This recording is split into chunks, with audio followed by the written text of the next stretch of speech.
Praise the Lord. If not for the cold, I would have said my blood is hot. Praise the Lord. And for prayer. There is no time I visit Nigeria, I return back the same. Praise the Lord. As a matter of fact, I think in one of our meetings in the course of the week, I told some people that Nigeria still remains the headquarters of God. That's where God lives. So he occasionally come to visit us in UK. But I'm trusting God that God will begin to live in this nation as well. In the mighty name of Jesus. I know many of us are worried about the election. I'm telling you, the people in Nigeria, they are more peaceful about the election than us. They are more peaceful. Because they just know at the end of the day, the whole thing will be sorted. God will sort you out. For good in the mighty name of Jesus. Praise the Lord. Let's go down here and talk to God. Because the entrance of the word of God empowers. Let's talk to him that God, oh Lord God, your word will not fail on my behalf.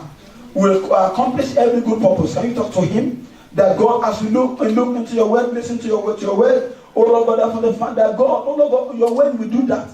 Which the reason why you are going to send that word out, that word will accomplish it. Can you talk to God? And pray that God let the word of God accomplish that purpose in the mighty name of Jesus, oh Lord. Thank you, Lord God, the King of glory. Blessed be your holy name, O Lord. In Jesus' mighty name we pray. In Jesus' mighty name we pray. Praise the Lord. By the grace of God, I've been given to speak on what I've titled Free Indeed. Praise the Lord. There is a word that is called free. F-R-E-E. And there's another word which is sentence said free indeed. Praise the Lord. So it means that not everyone that is free are actually free indeed. Praise God. But for you will be free indeed. In the mighty name of Jesus. You shall be free indeed in the mighty name of Jesus. Please join me quickly into a story in the book of Mark chapter 8. Mark chapter 8. And I'll read from verse 22. Mark 8:22. Then he came to Bethsaida. And they brought a blind man to him and begged him to touch him. So he took the blind man by the hand and led him out of the town. And when he had spit on his eyes and put his hand on him, he asked him if he saw anything. And he looked up and said, I see men like trees walking. Verse 25. Then he put his hand on his eyes again. God will touch you again. Amen. In the mighty name of Jesus. And made him look up. And he was restored and saw everyone clearly. Verse 26 is the last verse I'm going to read. Then he sent him away to his house, saying, neither go into the town, nor tell anyone in the town what has happened to him. Praise the Lord. Hallelujah. You see, verse 22 says that then he came to Bethsaida. He came to Bethsaida. The story of the man in that Bible passage was a man that had been in captivity, in bondage, for many years. The Bible didn't tell us that he was a boy. It said a blind man. He didn't tell us when the blindness came in, but at least he has suffered that problem for quite some time. A blind man. And the Bible said this man, they brought him unto him. But the very key thing is that then the Bible said, then Jesus came to Bethsaida. And that's a good thing. Jesus will choose where he will go. Jesus will choose to go to wherever he wishes to go. And Jesus will not go to somewhere without a purpose. Because he came in for a purpose. Praise the Lord. Hallelujah. And by the grace of God, you are choosing to be here today. Amen. And to meet your need. Amen. And to meet my need. Amen. In the mighty name of Jesus. Amen. He's here today to meet your need in the name of Jesus. Amen. You see, the good question we need to ask about this man. This man was blind. Even if Jesus was standing at that point in time, he couldn't see. where Jesus was standing. But the Bible said, not this man, God said, they brought a blind man to him. They brought this man to Jesus.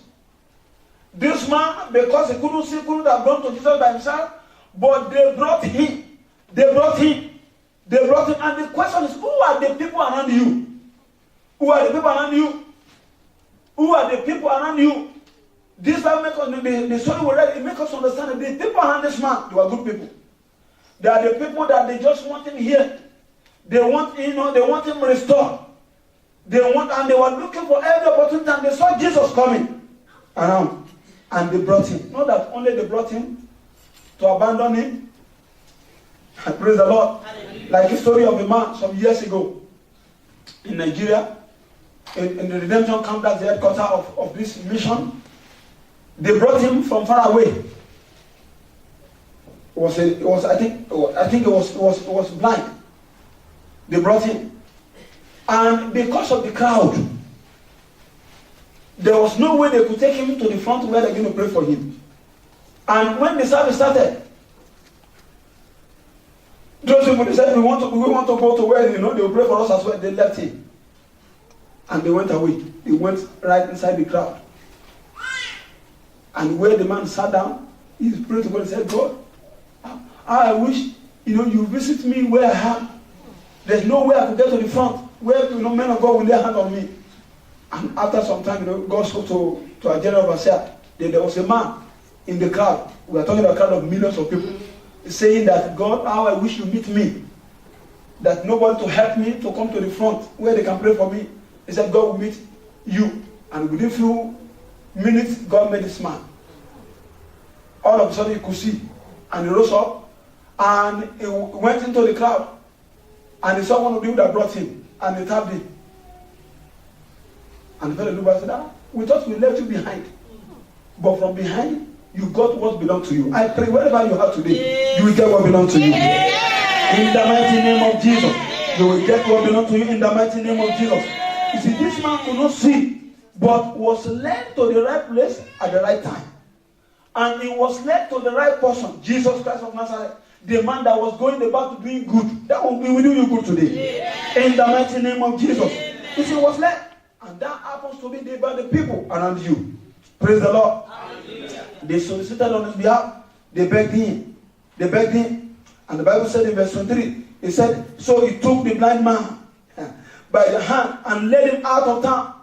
And when he had spit on his eyes and put his hand on him, he asked him if he saw anything. The Bible said, Jesus took the man. He took him by the hand because, you see, there is a place appointed for you where you cannot be disappointed. Until God leads you to that place, brethren, prayer will still be, will still be unanswered. But Jesus took him, and that tells us something. That, you see, this man tarried with Jesus until he was delivered. He took him. Jesus could have prayed for him immediately. He prayed for some people immediately right there. But this man, he took him out of the town. The town is not just, maybe it's not just 30 seconds walk. Probably he will take him to every other person will be talking.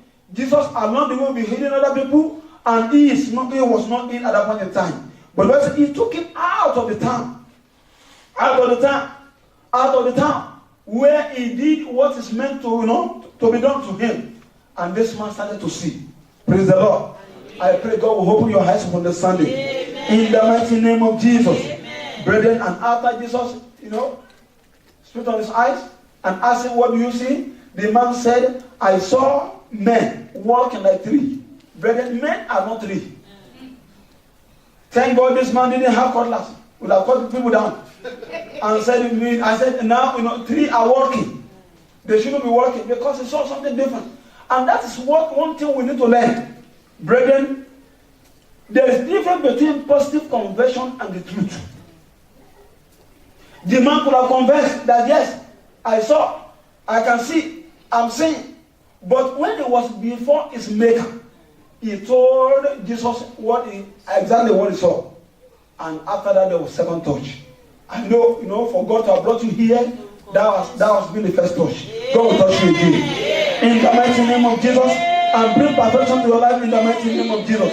He will touch you again in the name of Jesus and bring perfection to your life in the mighty name of Jesus. He will touch you again in the name of Jesus and bring perfection to your life in the mighty name of Jesus. He will touch you again in the mighty name of Jesus. If Jesus touched that man a second time, and he touched him again. Again. He touched him again.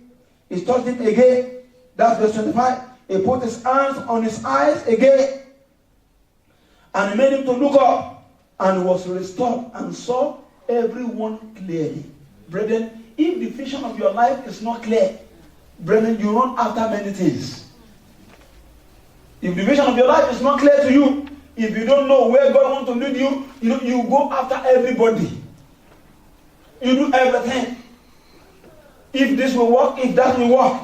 But if God will choose to touch you the second time and make the vision of your life clear, brethren, you have a sense of direction. And that's your portion today in the mighty name of Jesus. That's your portion today in the mighty name of Jesus. That's your portion today in the mighty name of Jesus. Brethren, we're talking about freedom today. And it's free indeed. This man was blind for a long time, but that day the encounter made him to be free indeed. You shall be free indeed. In the mighty name of Jesus. Brethren, when God created the first man, Adam, he gave him freedom. Freedom. Freedom. Do you know that it was Adam that named all the animals that God created? And he did not give two different animals the same name. For you to know that this man was a superman, he named every one of them. He didn't call, monkey, gorilla, no. He didn't call, cow, goat. He named all of them, one after the other. And he didn't miss his way. Praise God. Because God gave him power, freedom. Genesis 1:28, Genesis 1:28. Then God blessed them and said to them, be fruitful and multiply and fill the earth and subdue it. Have dominion over the fish of the sea, over the birds of the air, and over every living thing that moves on the earth. Praise the Lord. Genesis 2:19. Genesis 2:19. And Adam named all the animals. He named them. All of them. He named them. God gave them power. As a matter of the Bible scholars, they told us that the Garden of Eden, that Adam was standing at that point, and they said it was like, according to the Bible scholars, about twice of Newcastle. Just imagine one man has a farm as big as twice as Newcastle, and was making that farm. He was a superman. And that was the intention of God. That was how God created every one of us, so that we may accomplish that great purpose. Praise the Lord. 3 John chapter 1 verse 2. 3 John 2. The Bible says, beloved, I pray that you may prosper in what? In all things. Prosper, not in two things, in all things. You cannot give a good account of your health and give a bad account of your career. You cannot give a good account of your career and give a bad account of your home. God is saying that you prosper in all things and be what? And be in health. Anytime I see anybody that's not in good health, I'm challenged. I pray for as many that may be sick here today, the hand of God will reach out to you and heal you in the mighty name of Jesus. Because every prayer request surrender to sickness. Maybe you don't know. Every prayer request surrender to sickness. Sometimes we give away some prayer requests for sickness. Somebody that couldn't rise up, that's on the sick bed, and you now go to that fellow in the morning and say, we've been praying for you all night that you get that job. The next time they ask the fellow to pray for enemy, you'll be one of the enemies. Is it job? Is the next thing? I want to stand up. I want to stand up, and that is why I place good value on the good health. Because sickness suspends every prayer request. Because sickness gives advice of death. to people. That will this kill me? Will it not kill me? And nobody, we have an idea of death coming, and still pray. And that was why Jesus, when he was about to die, the prayer he prayed for people is not, it's not God give them something. He prayed a prayer of protection for his people. He said, as you have kept me, keep this one. And that's why a man dying, a woman dying, will not be praying for a new car. And I pray for as many that are sick here today, either mentally or physically or in any way, you are healed in Jesus' name. You are healed in the mighty name of Jesus. Because Jeremiah 29 verse 11, Jeremiah 29 11, God says, he said, I know the thought I have towards you. This thought, I know it clearly. Said the Lord, said they are thought of peace. Peace, peace, peace, peace, peace, peace, peace in every area of your life. They are the thought of peace. That's the plan. If anybody is telling you that anyway, maybe that's the plan of God for you, things that are not good, no, it's not the plan of God. Tell the fellow the plan that God has towards you is of peace. And in advert for you to for God to define what peace means. In the next, he said, not of evil. Praise God. He said, so that what he said to give you, expected hand. Expected hand. That great plan he has for you to take you there, that's the plan that God has for you. And I pray everything working contrary to that is cancelled today in the name of Jesus. And that's the plan of God. And that's why you have to be free. Praise the Lord. Hallelujah. And that takes us to another state. Not everyone that are working are free. Yes, not everyone that are working all about are free. Some people are working, but they're in captivity. As a matter of sometimes, some people that are on the sick bed has a better freedom than some people that are working in some situation.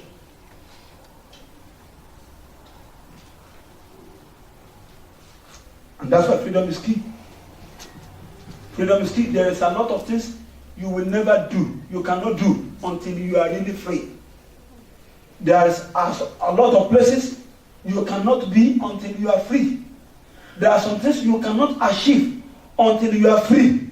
That is why I didn't pray for you for freedom. I decree for your freedom. In the mighty name of Jesus. The Lord said, we shall decree a thing and it shall be established.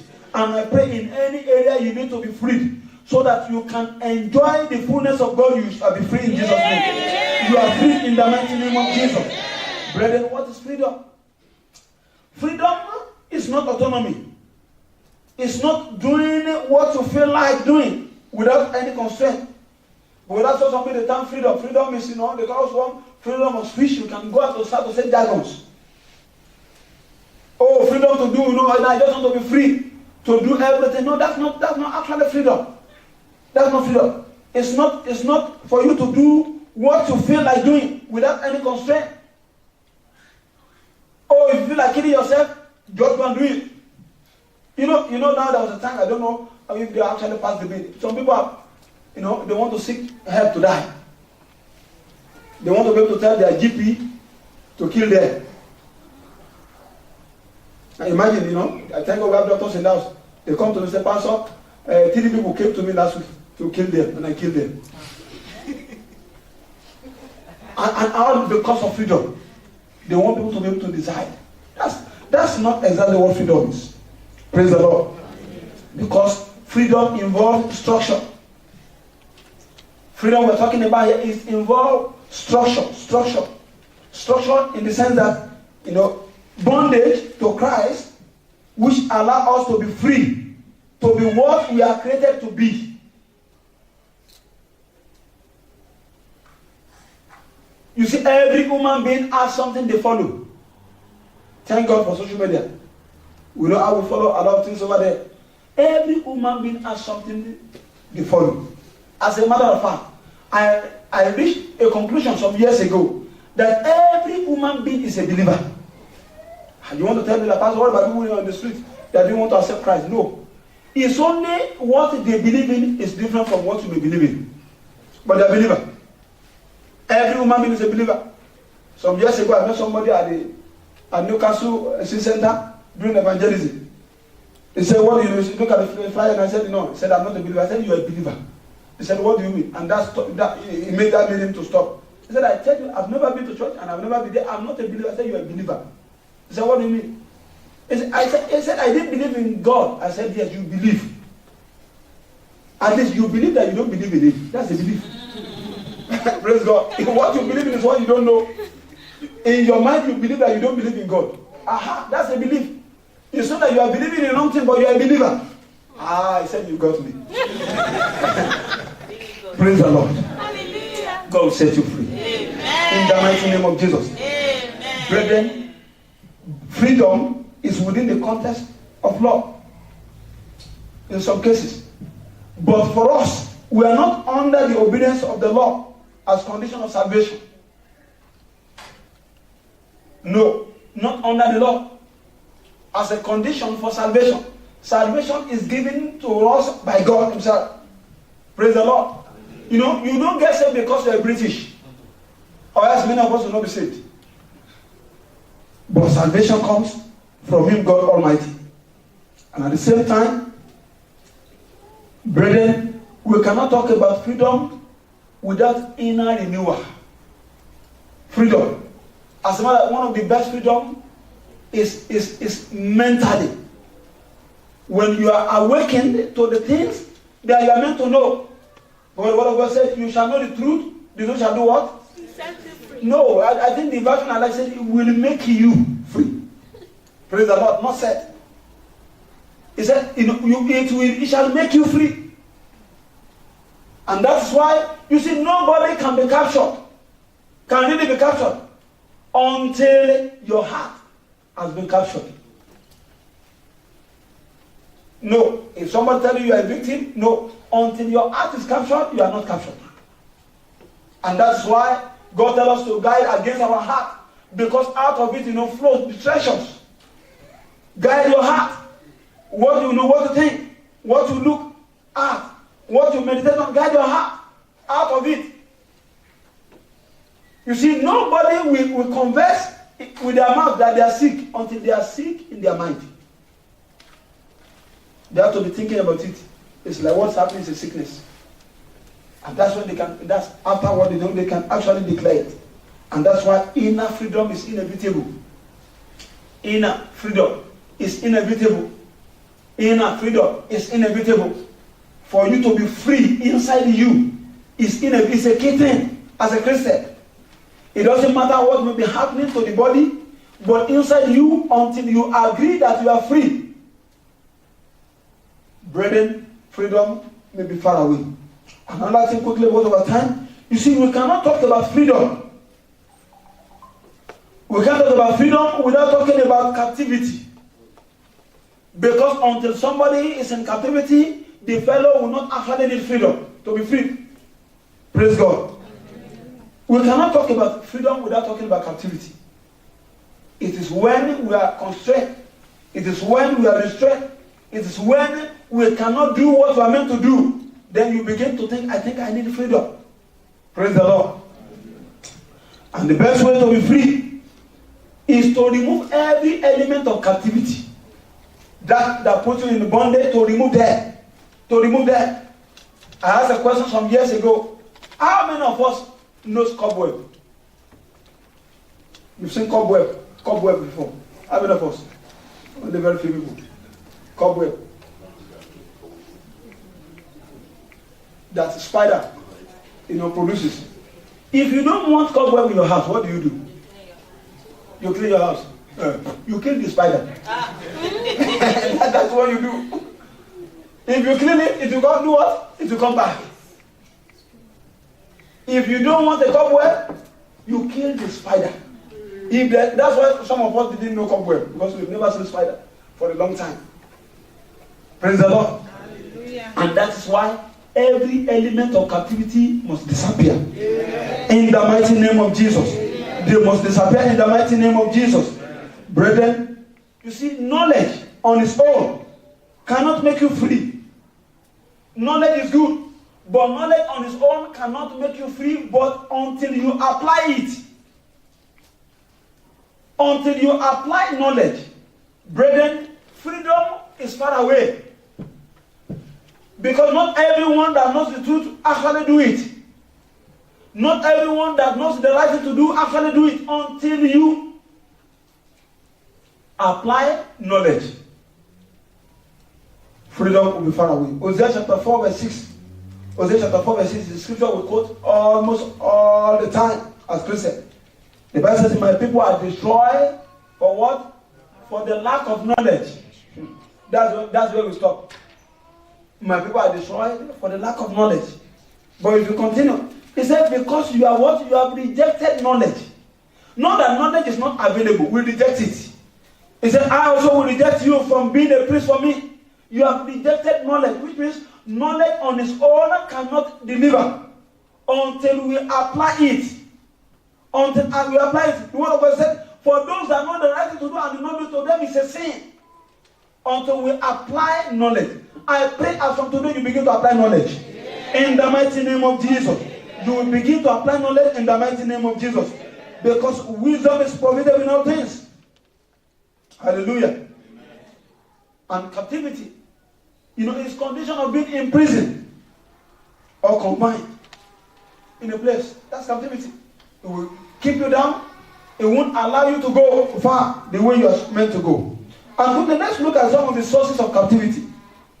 Some of the sources are what we hear, what people tell us, what we listen to. And there are at least three things that affect one's life. What you see, what you listen to, and what you hear. So some of captivity is most of the time are from what we hear in our head. Psalm 119 verse 11. Psalm 119 verse 11. Psalm 119 verse 11. See what the Psalm said? Your word have I hidden in my heart, that I may not what? Sin against you. That's what they had. He had the word of God, and he kept the word of God in his heart, so that he might not sin against God. What you hear, can be a source of captivity. And that's why what you listen to is key. What you listen to is key. What you listen to is key. Because what you listen to all the time can affect you, can affect your life.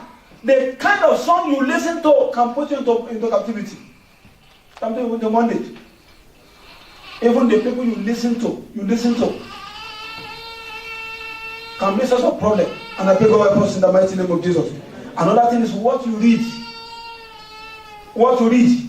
Some people, it's hard for them to read a Bible, but when they take, all this celebrity magazine, they know everything. And sometimes they affect our life, they affect our mind, they affect what we crave for, they affect what we pray for. I wish, we tell everyone to write 10 prayer requests and we start to read it. You will almost beat some people in the church. That this is what you are asking God to do for you. And because of, what you've seen, because of what you listen to. Praise the Lord. Psalm 119 verse 18. Psalm 119 verse 18. So just before that, let's read 1 Timothy 4:13. 1 Timothy 4:13. 1 Timothy 4:13. He said, till I come, do what? Give attention to reading. Exhortation and to doctrine. Give attention to reading. That's Paul telling Timothy. That give attention, and he gave you what to read. So give attention to reading is good, because it affects your life. So give attention. But what you now read is key. But if only we can acquaint ourselves with the word of God, and read the word of God, and know what God says about you. For somebody like me, I can never be depressed. I have been telling you that for a long time ago. If anything happens to tell you that Pastor David, the problem he has is that we've checked everything, he's depressed. Slap the fellow.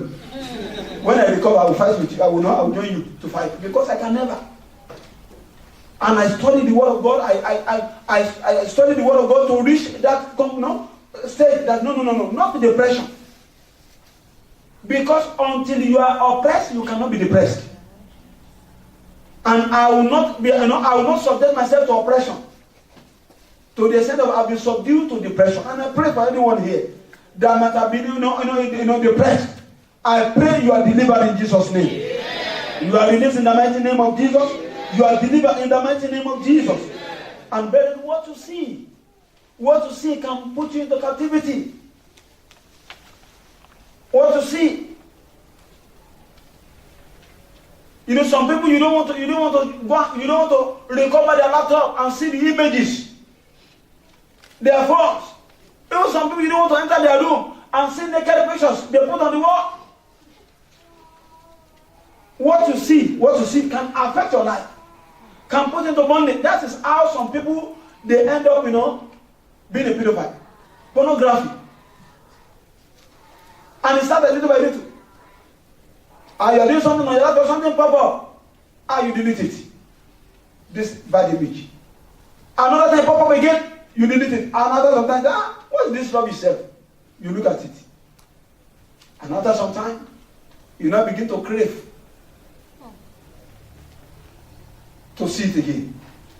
And that's how some people they end up, being a pedophile. They were not born with it. But what they subjected themselves to see all the time. To see all the time. And at the same time, the friend you choose, the kind of friend you choose, can make you or unmake you. The kind of friend you choose can put you into captivity and can be a source of freedom for you. Praise the Lord. The kind of friend. All the people we depend upon. All the people we mingle with. And that's why it's good, to follow the scripture. It said, check every spirit. Check every spirit. One thing I had, this week, that didn't stop ringing in my brain. Somebody said, don't leave the church because of the people of God. He said, because not everybody in the church are people of God.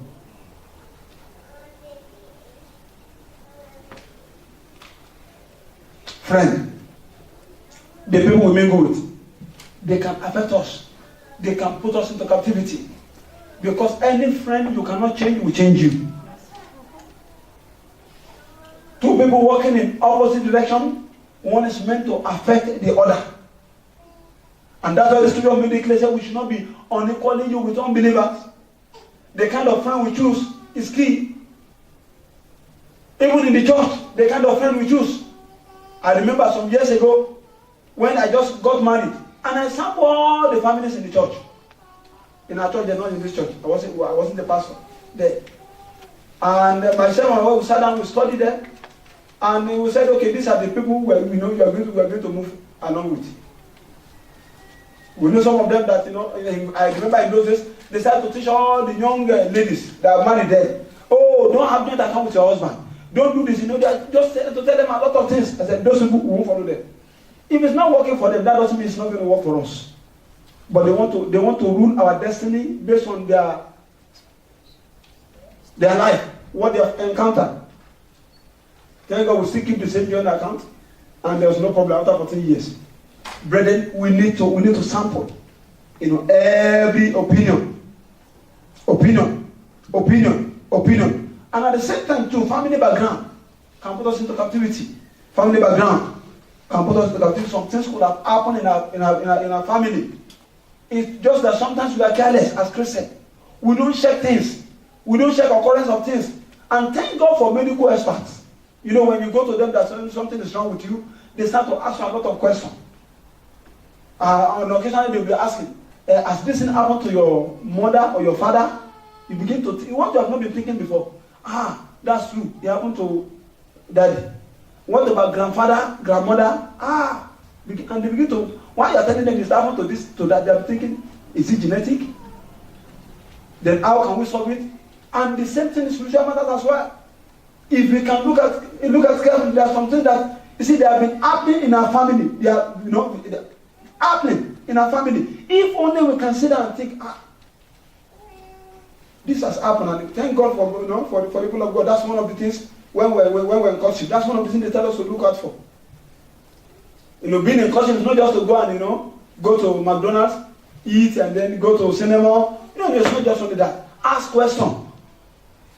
That doesn't mean you're still not going to marry that fellow, but ask so that you can pray the right prayer. Your grandfather, what happened to him? Is he alive? Yes. And in fact, if you trace some people's family, you realize that they die at the age of 45. And if you enter into that family, it's either you die or you lose your wife or your husband. But if you have done all these things, you can pray about it. So that you don't become a prayer point. Praise the Lord. And that's, we need to check all this in. 2 Kings chapter 5, that's an example of that. 2 Kings chapter 5 verse 27. 2 Kings chapter 5 verse 27. Where family problem, where something happened in the family and became a problem to other people. 2 Kings chapter 5 verse 27, that's the story of Naaman. It said, therefore the leprosy of Naaman shall cling to you and your descendants forever. One man sinned, and a curse was placed on him, and what? And the descendant. And the good thing, the good news, you and I have as Christians, is found in the book of 2 Corinthians chapter 5 verse 17. Even though there's any bad occurrence in your family, that everybody in the family, they can't go beyond this. They can't go beyond that. Thank God for 2 Corinthians. He said, therefore, if anyone is what? Is in Christ, is a new creature.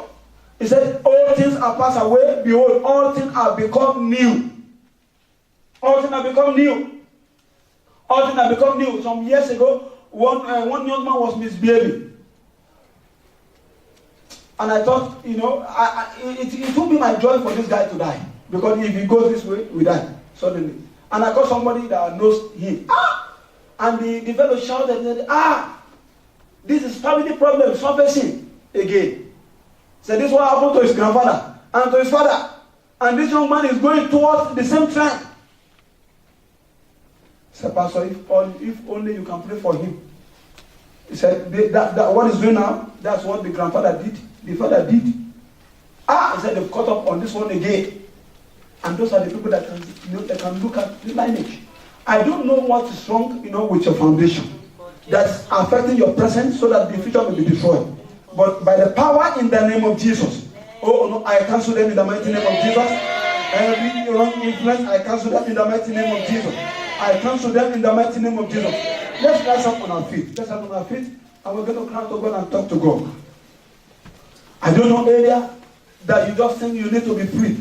Maybe you don't even know. I know, some people will get home and start to think about things.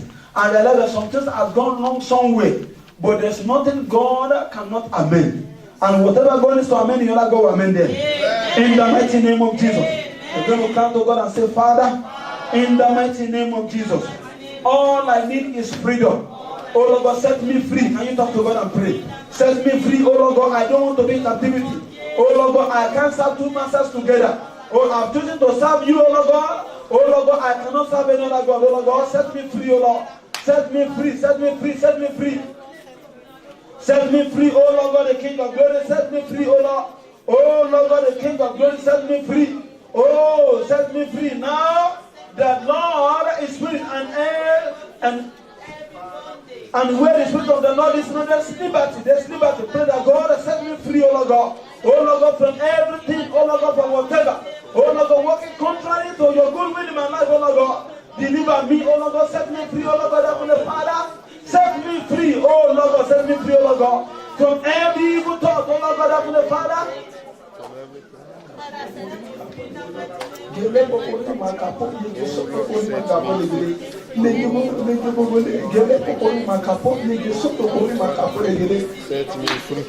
Set me free, oh Lord God, Heavenly Father. Deliver me, oh Lord God. From everything working contrary to your good will in my life, from every power, oh Lord God, whatever working contrary to your good will, oh Lord, set me free, oh Lord God, Heavenly Father, ancient of days, oh Lord God, Heavenly Father, set me free, oh Lord God, Almighty God, oh Lord God, Heavenly Father, set me free, oh Lord. Set me free, oh Lord God, Heavenly Father, set me free, oh Lord God, the King of glory, set me free, oh Lord. Mighty God, set me free, oh Lord God, Heavenly Father, set me free, oh Lord God, deliver me, oh Lord. Oh, deliver me, oh Lord God, Heavenly Father. Deliver me, oh Lord God, the King of glory. Deliver me, oh Lord God, the mighty Father. Oh, set me free, oh Lord God. Father, set me free in the mighty name. Set me free, oh Lord God, Heavenly Father. Set me free, oh Lord God, the King of glory. Set me free, oh Lord God, Heavenly Father. Set me free, oh Lord God, Lord of God, set me free, oh Lord. Lord of God, set me free, oh Lord God, Heavenly Father.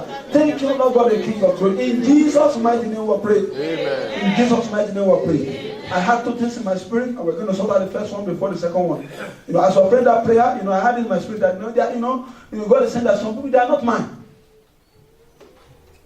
So if we are not His, then what God is trying to say that, if they are not mine, then I don't, it's not mandatory that I set them free. Let's close our eyes. Let's close our eyes. There's time for everything. There's time for everything. Let's close our eyes. If there's anybody here,